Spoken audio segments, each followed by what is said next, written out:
because you got to become something new. You got to give up your old self to become something new. And so when you let go of that old self and you shatter out and you become your new self, man, the craziest thing is when you look around you, it's other people just like you.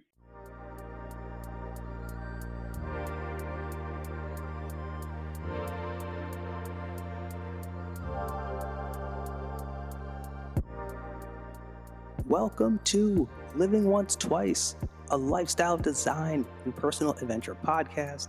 My name is Justin. Come with me as I'm here to help you chart your course for creating the fulfilling life you desire. Join me as every Wednesday we'll dive into the inspiring guest stories, remarkable science, and useful strategies to help you create the momentum you need to take action towards designing your dream life. Remember, your dream life is waiting for you. It's time to go for it. You deserve it.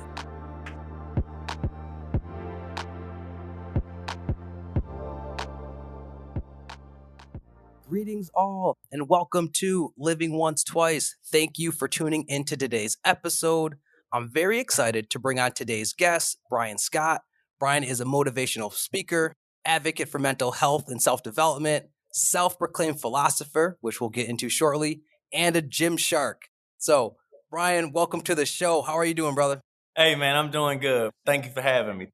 Man, I appreciate you being here. And I got to start first by giving folks context before we dive into the story, your story, and the great insight that you got to share with our listeners. I met Bryan at the office, aka the gym, aka the Iron Zoo, as he's a faithful member of the 5 a.m. workout crew. Over time, man, I've seen him we just chopped it up over time, just, lifting weights and all that good stuff. And once I discovered your inspirational content, the mission that you're on to help people to create a mindset and the approach that you have in the world, I was like, oh yes, we got to collaborate. We got to have you on to drop some gems. And so I feel you've got an understanding of how we all can break cycles of self-doubt, those feelings of being stuck and unable to create change. And then the insight that you have for how we could then start transforming our lives by transforming our standards, being our own hero of our story from the inside out. And as you always say, how we could all make it to the top. So by having you on, man, I'm just looking forward to the conversation we're about to have today. Damn, Justin, man, that's a hell of an intro, man, and I'm proud to be here. And yeah, man, it's definitely been a journey to get to this point. You always learning, you always getting better. And so, I'm thankful to be able to share this knowledge and on your platform with you, man. Much appreciated. Sweet. So let's dive right in and kick things off. So can you just share more with the listeners about your story? Who is Bryan Scott? Where are you from? And what's your background? And then within that, Bryan, curious to hear you talk about what was the turning point for you when you realized you wanted to do something different and start helping and motivating others to take action towards owning their own story and designing their dream life? Oh, man, definitely, man. So first, let's just start where I'm from. I think that'd be a little easier. So I'm from Washington, D.C., born and raised, definitely my upbringing. I would say, man, it's ideal to any young Black male sometimes, from the inner city or whatever, I was definitely raised in the hood and everything. So, you naturally come with a different mentality. I say a different perspective on life. When it comes to things like starting from there, it's just a mentality, man. That's the best way to describe it. I can kind of get more into detail about that later. Like, who am I? Who am I now? I decided for myself that even though nobody believed I could get out of my current circumstances, man, that I wouldn't allow their experience and how they view life to depict how I should live my life. Like, I recognized for myself that I wanted more. And man, I had to go after it. And it's something I'm always chasing after every day, man. And, it's levels to get there. That's something we'll cover too. And just let me try to see, I see my brain quick, man. I think of everything fast. When was that turning point for me, man? When I realized, let me think of my first turning point. I would say, I remember my grandmother and mainly my grandmother though, man. And shout out to her, by the way. She was the number one person I used to be like, every time I tell her I want to achieve something, I'm chasing after something, she would be like, oh yeah, man, you probably can't make that happen. You're going to fail. You're going to always be back. You're going this, you're going this. And so back then though, I thought to myself, man, she hating on me. She don't think I can be great. She don't think I can be this. But the more I learned about life and the more I learned about self, I recognized that she wasn't hating on me. She just had her own experiences that she went through in life. And she naturally had to see life that way because, at the end of the day, people live based off what they grow through. If you ain't been through something, then a lot of times you can't understand the impact it's going to have on your life. She worked, she went to school and then worked a job for 40 years and retired. And then she sent that mentality down to my mother and everybody else. So like my mother thought like that. And so it was just all they knew. That was it. And so I recognized for myself, the biggest turning point was I was like, you know what? I'm going to show them that it's more to life. And once I decided that, that was the game changer. Now, instead of them being like, you can't do it, they all even like, damn, man, we need to start flying here. We need to go this. We need to do this. So that was it for me, man. That was the beginning. Wow. Wow. That was a powerful story to hear you share. And I want to go to that point of discovering your purpose. So within what you shared, Bryan, you talked about how you easily could have absorbed the environment around you, the seeds that were planted in you, but you didn't. Like something within you, somehow, some way, you were able to push past that. So I would love to learn more about how did you discover yourself and your purpose? Like, what was the process that helped you to gain clarity on becoming the type of person that you are? Because in your story, you share the resilience in you and the perspective that you had to even see things from your grandmother's perspective almost. That was, an amazing way. I'd love to hear you talk about how did you discover yourself and what was the process that you went through to do that? Yeah, no question. So I always been like a person that just thought big picture, if that makes sense. Like way to express that would be, I remember growing up, and then we're gonna take it back to the hood for a little bit. Like if you're from the hood, you stayed in about a 3-block radius. All right. That's just normal if anybody raised in that type of environment. And I remember I was like, but man, it's so much more to the world than this. But like people wasn't trying to hear that. And I was like, man, even DC, it's bigger than just this little area. Like it's a whole DC, but then it's a whole Maryland and a Virginia. And you get my point. Now you can start expanding out through the states. And so I always thought just bigger and bigger and bigger. And I was like, man, what I know is minuscule compared to what's out here in the world. And I just had this yearning to taste it, to figure out how do I get there though? How do I get to a point? How do I put myself in a position to where I could definitely travel the world and start seeing more and doing more? I honestly would say that was always in me. Now, other little things that happened along the way, I say the next pivoting point for me was the more knowledge I started gaining, I felt like I became a know-it-all. Like you couldn't tell me nothing because I was learning so much and I was teaching myself everything. But then I read a philosopher. I'm gonna believe it was Aristotle. That's what I'm gonna believe it was. All right. And he said knowledge is power, but within that truth, there's a trap. And that the trap is that true wisdom is knowing you know nothing at all. And he was like, if you think you're a master of knowledge and you know everything, then eventually you get crucified. You crucify, you get brittle, and you break. He's like, but if you stay a student of knowledge, then you always learning forever and you're going to forever surpass the master because you're always looking to learn. And there was something about that that really hit home for me that I was like, bro, you got to stay curious. You don't know it all. Like, you know what I mean? You got to keep learning. You got to keep an open mind to everything. And that only broadened my perspective further, man, and brought me to where I'm at now. Wow. That's a remarkable quote that you shared. And what stands out to me is the curiosity piece. You were curious about the world outside of your block, of your neighborhood. You talked about the curiosityness of wanting to continue to learn more. And I feel that your curiosity has also kind of helped you to become more self-aware. And you talk about that yearning, and you've also talked about the importance of self-awareness. And I've heard you refer to the 5 whys. So for those out there trying to uncover more about themselves, because sometimes in order for us to make change, it starts within and for us to tap into our own self-awareness. So I'd love for you to share more about the concept of the 5 whys and how that can be a great starting point for folks out there who want to create change in their life. But it starts with understanding who they are and how the 5 whys can help them to connect to their authentic self. Man, no question. And, before I even explain what they are, I need to help people understand context. So I know this is sometimes a tough pill to swallow, but a lot of people feel like their circumstances might not be on point or their life might not be where they want it to be, or this person did you like this, or this happened to you in this type of way. But the reality is that like no external stimuli or energy can affect you.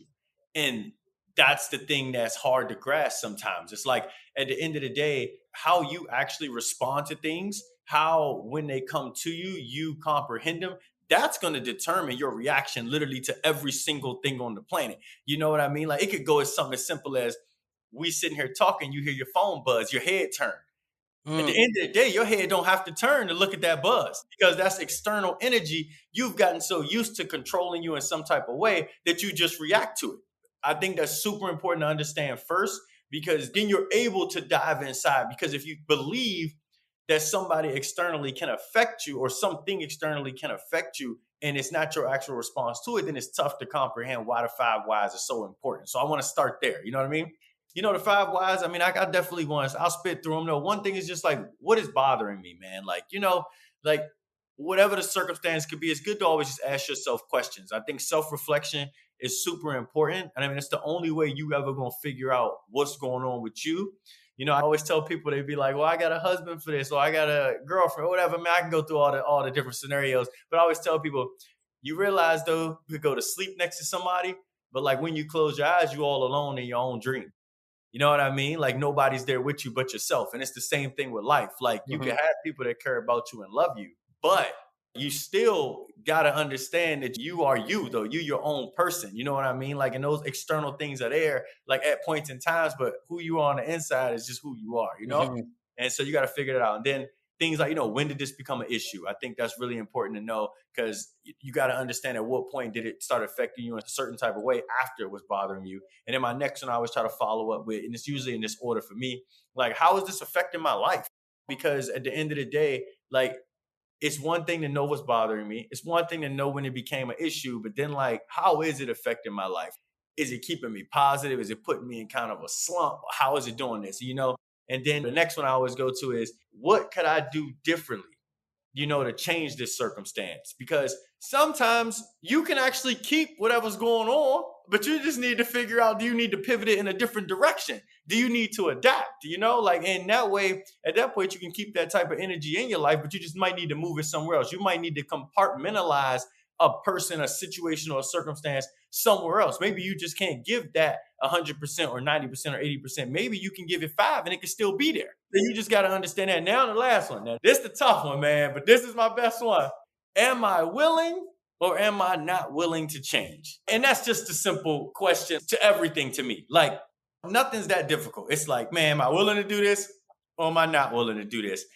Am I not willing to do it or am I willing to do it? Don't matter how you flip it and try to context it around. It's like, that's what it comes down to. And if your decision is that you are willing to keep dealing with the circumstance and not make no change, then you understand that, like, hey, this is how my life is going to go. There's no right or wrong. I try to always tell people about having a big picture perspective is that there's no right or wrong to anything. It's just the point of like, how do you view it? And then on the not willing part, it's the same concept. I'm not willing to change because this gives me a dopamine or endorphin boost for whatever Mhm. purpose it may have, even though it don't make me happy. But you keep it rocking, and there's nothing wrong with that either. It's just the point of understanding and going through that self-reflection to be like, when I do this with this person, it makes me feel like shit, or it makes me feel good, but I'm okay with it because of XYZ. Understanding that, then being like, this person don't care about me. No, it's you. It's you on the inside. So, man, hopefully I wasn't too long-winded with that. No, not at all. And Bryan, that's where I want to take it next with respect to that last why. Am I willing or am I not willing to change? And I think that is the pivotal piece. We can have all the insight in the world that you share. This is how we can gain that clarity about ourselves, the direction we want to go, who our authentic self is and wants to be. But where so many of us get stuck is taking that insight and turning it into action and manifesting Mhm. it into something and manifesting it into change, as you talked about. Because there's the excuse or the resistance of, okay, I know I'm in a relationship that I'm not fulfilled in, but I'm too scared to leave it. Or I know I'm in a job that's not fulfilling to me, a career that's unfulfilling to me, but maybe I'll leave it after a year, or maybe things will get better. Or I know I want to lose weight, but I'm not willing to get into the gym, get a trainer, whatever it might be. With respect to that, I am fascinated to learn that critical piece of then taking that insight and transforming it into action. How can people become more accountable in that process, that transformation process of then taking it into action? Like, what steps have you implemented personally that have allowed you to make that transformation of taking your own insight and putting it into act that people could implement in their own lives? Yeah, definitely, man. Definitely. That's definitely a great way to pivot. I look at it like a story, right? And being the hero to your own story, man. And one of the things that, and I know a lot of people have maybe even heard this analogy of just taking the pen back from other people and actually writing it yourself. But let me give some context to that. So a lot of people think when you don't make a decision, like if you decide, oh, I'm gonna just let things just happen, that you didn't make a decision. But you did. You made a decision to allow someone else to make a decision for your life. But let me give you the big picture behind that, because so many people think of the minute details. The big picture is, we'll just use the gym. You want to get fit, but your friends inviting you to happy hours, you prefer that instead, so now you allowing your friends to dictate what you're going to do, when at the end of the day you wanted to be something else. You know what I mean? You want to move out you want to leave your job, but you nervous because this, maybe it's good, maybe those people treat you right, but you're not making enough money, or there's another circumstance going on in you. But at the end of the day, that's not even your decision anymore. You turning around and allowing some outside influence to take the pen from you and start writing your story for you, and you no longer in control. So the big thing for me to like kind of sum all that up was, how I'm able to take action is because I recognize I want to be the hero to my story, man. I want to make sure I'm the person writing everything down. I want to make sure I'm the person that's staying in control, because I recognize that I got to be accountable for all my decisions. Like, accountability is huge. You always hear the phrase self-made millionaire, right? You've heard that before, but you ever heard self-made failure? Nah, nobody want to use that one. No Okay, one want to take it use there. that. No one want self-made average. You heard that Yeah, one? Nah, ain't nobody want to talk about that. And right. so at the end of the day, we all self-made. And so it's like, you just gotta recognize that if you want to be more, the first thing you gotta do is own your story. But by owning your story, you gotta take accountability. But through taking accountability, you gotta also turn around and be real with yourself. Man, it's been so many times for me personally, because I'm not gonna act like this was all just sunshine and rainbows, as they would say. Like, I had to sit back and be like, bro, you not doing it.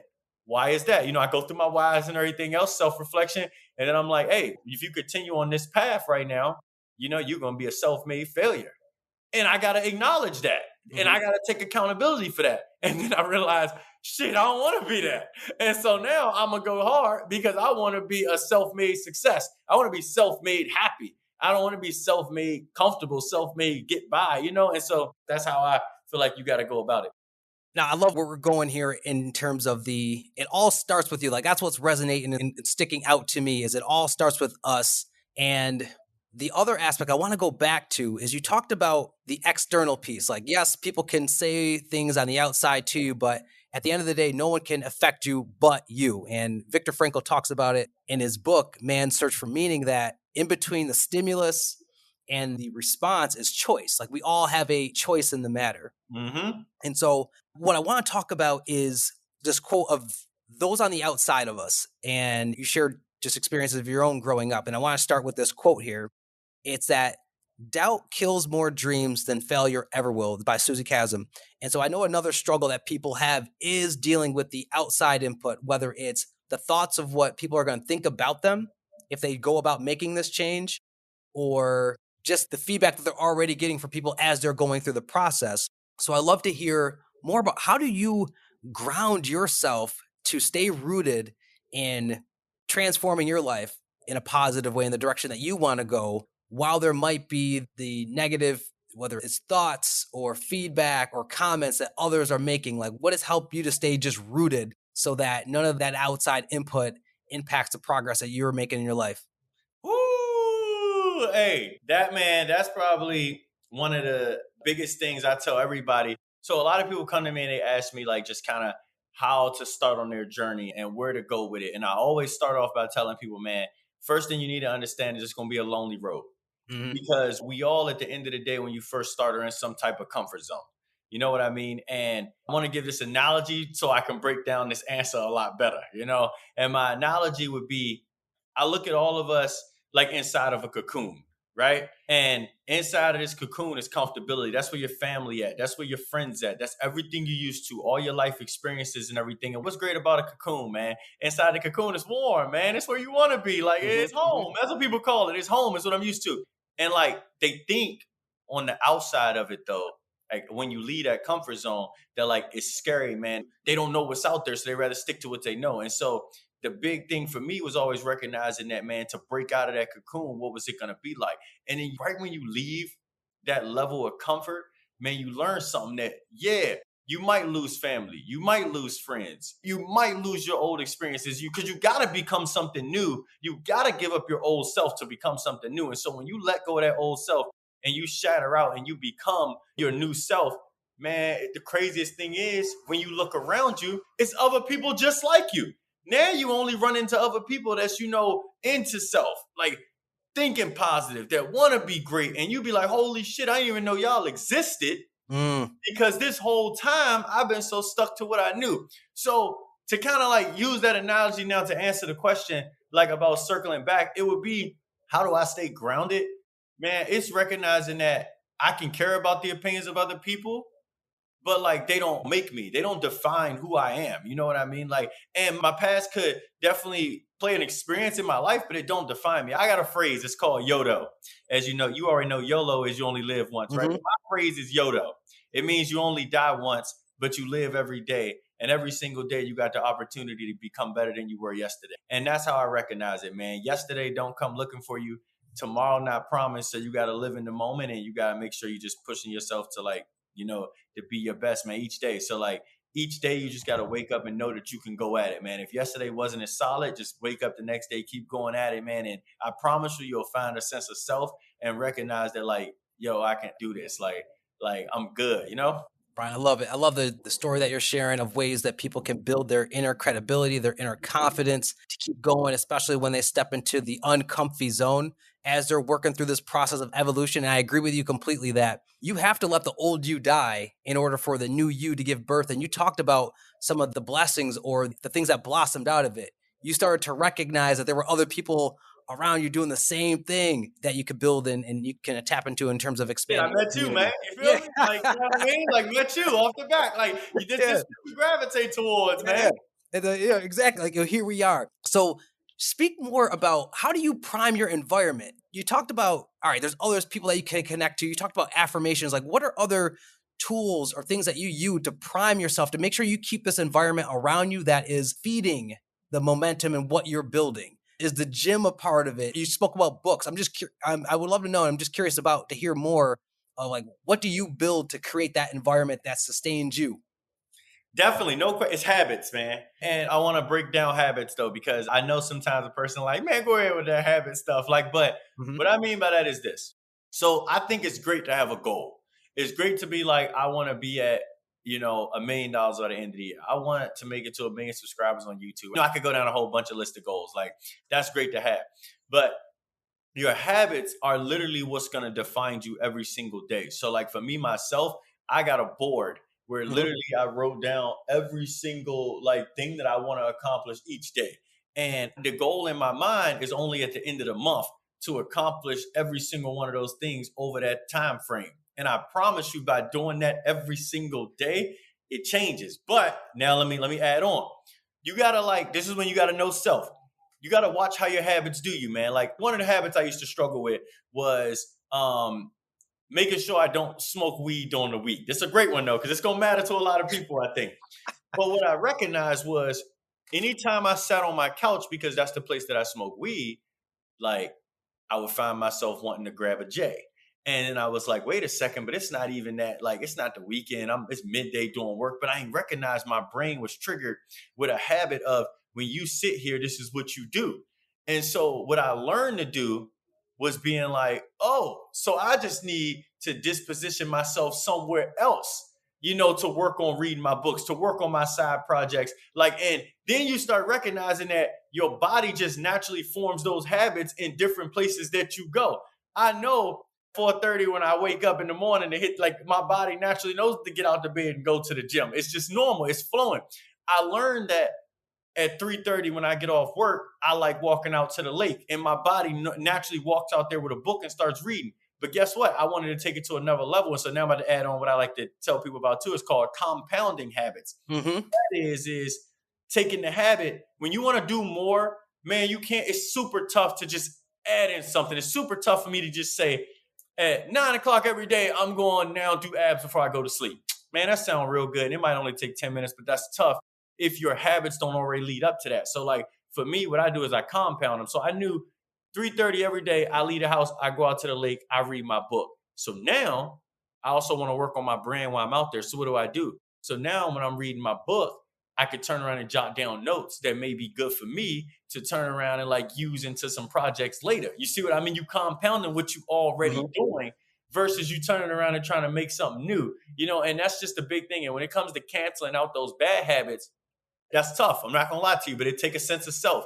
It take a sense of being like, I don't think there's really a such thing as good or bad. It's just, is what you're doing projecting you to the life that you want to be. I don't think smoking weed is bad. I don't think drinking liquor is bad. But it's the point of, if me sitting down for 2 hours and getting high and I'm not being productive towards what I want to do, it's not trajectorying me towards the life I want. So I Mhm. would rather create a new habit, but that's just me personally. And so that's when we always come back to self, where you got to know who you are as a person. So hopefully I ain't go off too crazy with that. Not at all. You're right on point because you're talking about habits, but I hope what people learn from that is you start small. First, it started with awareness. You were understanding the environment you were in at a certain point in time, you being on the couch. Neurologically, it would send off a trigger or a craving or a cue that you Mm-hmm. would want that joint. And that's talked about in the book's Atomic Habits. He actually talks about this. And in order for you to break that, like you said, you recognized it and then you created within yourself, okay, I know if I'm on the couch or I'm at this point in time, and you created a way to break that habit and build a new kind of neural pathway to doing something different. But you started with like one simple thing and then you can build on top of that. So for folks who out there who might think it's an overwhelming process, no, just start with one thing at a time after you've built awareness, and you could get to, as Brian's talking about here, compounding or that habit stacking. You will get there, but just take one step at a time. And what I want to hear more about too is you've mentioned throughout this interview here is books, reading, the power of knowledge, and continuing to remain curious and open with a growth minded mindset and learning.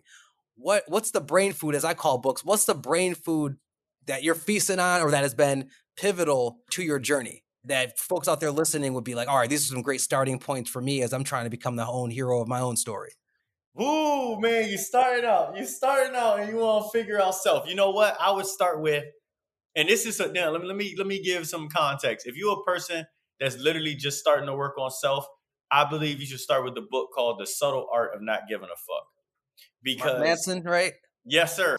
Because man, listen, one thing that book teach you, and I'm gonna just sum it up in just a sentence. Like, the whole book is magnificent, but what it teaches you is what a lot of us got a problem with.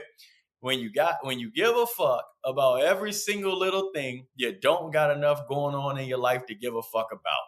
Learn that concept first, and I believe it'll open a lot more doors for you. Now, let's say you're a little bit further down the road. Like, you done read a couple books, you've been trying to work on yourself, but you need an extra push.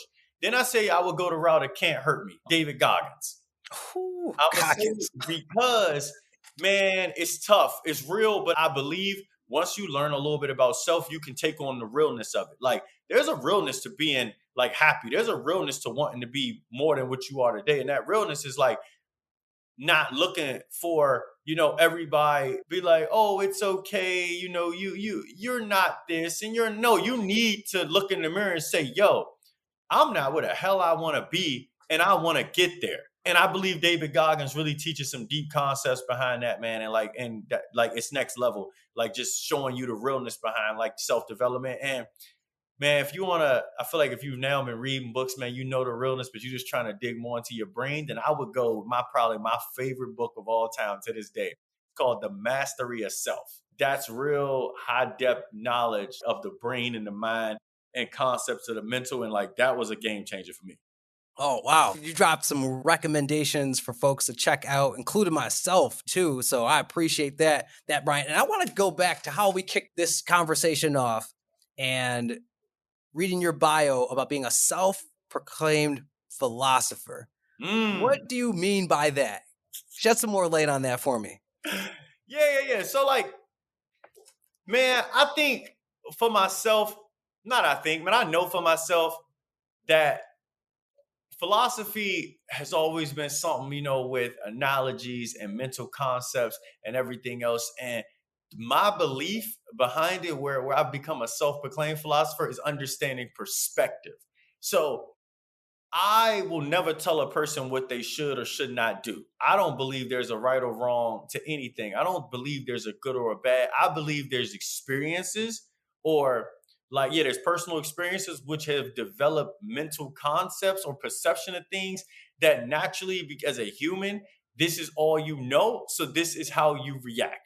And so what I've learned to do is teach people just the bigger picture behind everything. Take that camera, you got the camera on you. Everybody always got it in selfie mode. Take that camera off you, man. Hit that button, flip the script, look at the world. And when you start seeing things that way, everything else just comes together much smoother because you realize that, like, the world is bigger. Like, you can make an impact on the world, but the world is bigger than like just the circumstances you might see only through the camera facing yourself.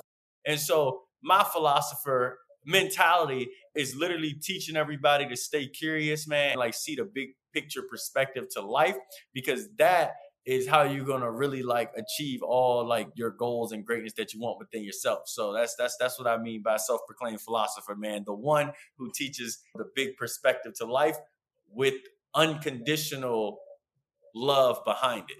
Yes, yes. You're hitting on everything from perspective, curiosity, and love. I even heard you speak about self-love and the importance of tapping into that and mental health. So I'd love to hear you just share, before we get into our each one teach one questions, what has been the role of self-love in your journey, and how have you seen that also be, I guess, once again, powerful in your personal transformation? Oh yeah, definitely, no question. This is me. I'm about to tell y'all. If y'all ever wanted to know my personality, this is it. So I believe you got conditional and you got unconditional love. Okay.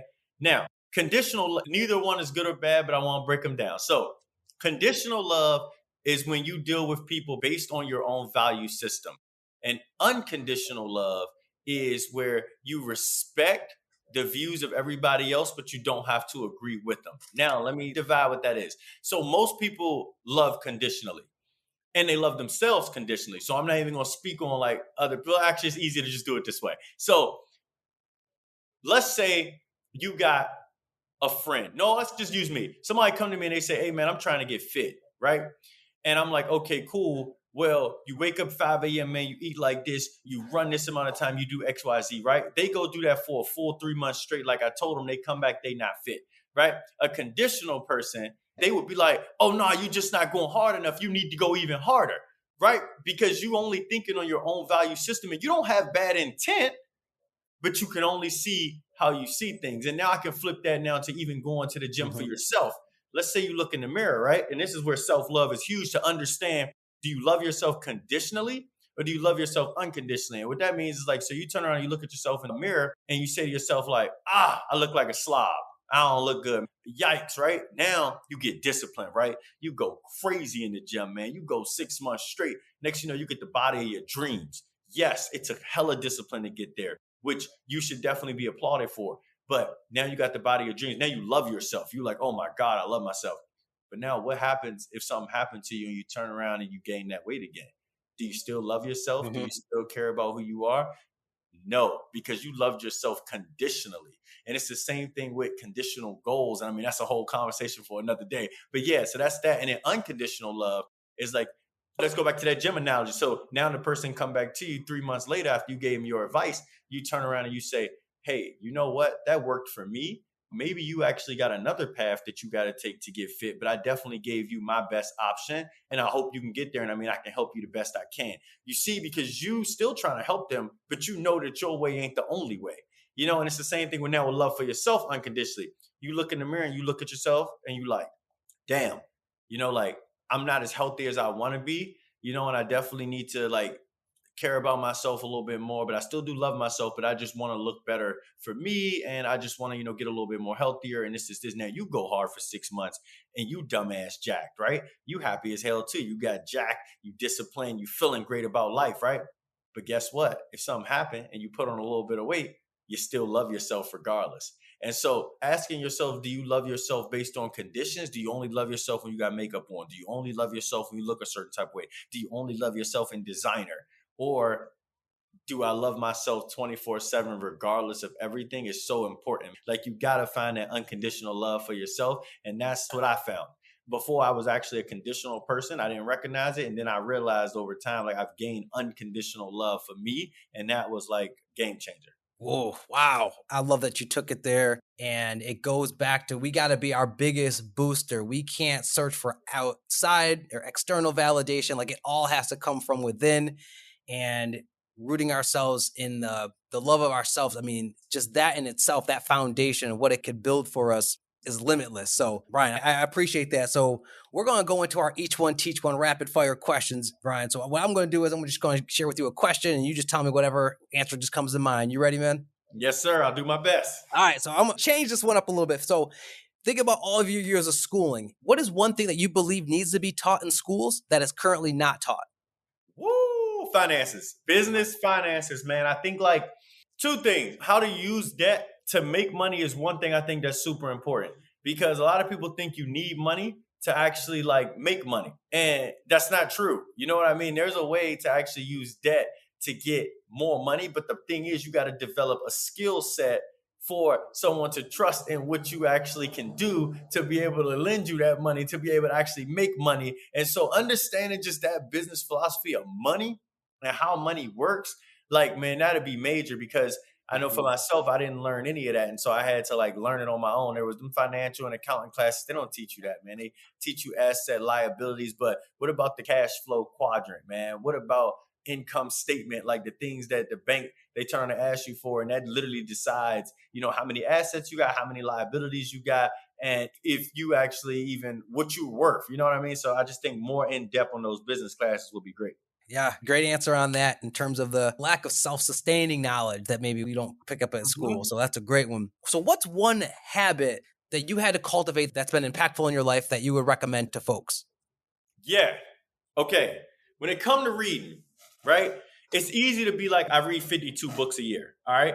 But that just means you got hella knowledge in your head and it's not going anywhere. So my recommendation, a habit to do is when you read a book, read one chapter, especially when it's self-development. Let me be more specific. When it's a self-development book, read a chapter, implement that chapter into your life, trial and error, see if it works for you. Do not go to the next chapter of the book until after you do that. That is how you gain the experience of self and really figuring out like who you are as a person and like learning how it works, man. Cause like that was major for me. Actually implementing things before I moved on. Then my life started changing because I actually was having that experience of what it feels like to do XYZ. And some things didn't work for me. That's why I say trial and error it. Mm-hmm. And then you take that away. Don't do that. So that's what I got. Oh, it's another good one that turning the percolating on it and then turning that insight, what you learn into action. Great, great recommendation there. So, Brian, if you had all the resources on the in the world, time, money, people power, what would be your passion project? What would you bring to life in the world? Sheesh, that's a tough one. That's a tough one, man. That's a tough one. All right. If I had time, power, everything, what would I bring to life in the world? You know what? School of philosophy, philosophers, like literally to understand the big picture of life, probably more like mental health things, man. Because the thing is, like, it's just so much, so many traumas and so many just struggles that people go through. And a lot of times, like, I just think the way that society would push that perspective is if you're a victim. And I just believe that if more people like did understand accountability, but like also understood that things don't have to go a certain way for you to be successful, or you don't have to follow society's standards of X, Y, and Z means happiness, or this means this, then like everybody be good. So just to like a school of like philosophy to teach people just like to find themselves, man, to find that love within them. And then that way, like there'll be so many more happy people in society, man. There'll be so much more great, like just a better environment. Yes, yes, love it, love it. And then the last question I got for you is this is the question I'm asking all the guests this season. So, if you could give yourself, your 20-year-old self, one piece of advice about taking risks in life, what would you have said? Ah man, sheesh, you got him rolling today. All right, 20-year-old me, man. What would I have done with him? You know what? The best advice I can give my 20-year-old self would be that you need to learn to love yourself before you can love like anyone else. That's just the best like advice I could give them. But I'm trying to think if it's something like that would probably be it though, man, because I just think a lot of times like I can just think back to my younger self. Like I can just think back on the point of like you believe if you do so much good in the world, or you do so much good with other people, that like things are just turn out a certain way for you. But you need to recognize, if you don't love what you're doing, if you don't love yourself, like you ain't gonna be able to love nobody else or show nobody the type of love you want to. So man, just remember to work on you before anything. Like that would be something like that I would have told them, and they would have started way earlier. And I can't even imagine where I would have been at now, starting at that point, because I just think it unlocks so many other layers to yourself, like how I'm at the gym every day, how I'm doing XYZ. It's just the levels it unlocks outside of just loving yourself. That's what I think a lot of people don't get. It's not just about looking in the mirror and smiling. It's like, bro, it really unlocks a whole new self. Whew, man, yo, you preaching over here. You are preaching over here. I appreciate you, Bryan, coming on. All of just the gems, the insights that you've shared from your journey, from your story, your experience. And so I would love, as you talked about wanting to create a school of philosophy, where can people absorb your school of philosophy? Because I know you're out here, you're doing a lot in the social media world. So can you share with people what's next for you, and where can they go to find more and learn more about you? Yeah. All right, man. So, you can always check out my Instagram, Freddie Two Ham. I got my YouTube. It's Life Advice with Two Ham. And then I actually just started a TikTok. It's called Freddie the Philosopher. No, man, they all three different names. Right now, I am currently rebranding because, man, that's something I've been working on. But yeah, those will be the three places right now. And then I'm going to rebrand, and I got something for y'all. I'm about to unlock a whole new sense of self in so many people, man. I look forward to it. Listen, thank you. That's y'all need to go out there and make sure you just got a taste of it today. Bryan, I appreciate you coming on, and hopefully folks over the course of listening to Bryan share insight, advice, and strategies to help you realize you and I are the real heroes of our own story. And we have the gift, regardless of our past, to rewrite our narratives, to reinvent ourselves, to reimagine the limitless potential and possibilities for our lives. And while this level of transformation, it is a process, it takes time, and it will take change, it will take getting outside your comfort zone. If you start with a simple step of becoming more aware of yourself and connecting with the authentic you, and make daily choices to raise your standards, to love yourself, and to make choices aligned with the real you, you will build that inner credibility, that inner confidence that will become momentum in changing the quality of your life. And as Bryan says, that will be a part of your journey to the top. So that is it, y'all. Bryan, and thank you again for just coming on in and plugging on in and tapping on into the show, man. I look forward to connecting with you out more, brother. And folks, that's it for this episode. I'd like to thank you for your presence and tuning in today. If you enjoyed this episode, please show your support by following us on Instagram at Living Once Twice, sharing the Living Once Twice podcast on Instagram, LinkedIn, or wherever, and leaving us a review on iTunes. Reaching out to you all through the time and the space that separates us to say, remember, your dream life is waiting for you. Go for it. You deserve it. Catch you later on Living Once Twice.